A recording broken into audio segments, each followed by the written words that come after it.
リンさん、今度の土曜日、盆踊りがありますけど、知っていますか？盆踊り何ですか？日本のお祭りです。輪になって音楽に合わせてみんなで踊るんですよ。いやー、見たことがあります。行ってみたいです。踊りたい人は誰でも参加できますよ。一緒にどうですか？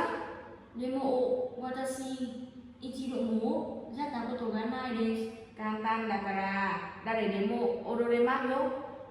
わからなかったら教えるから大丈夫。いやー、行ってみます。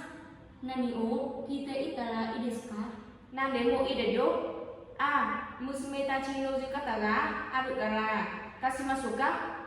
でも、一人で来られますか？私が手伝うから大丈夫。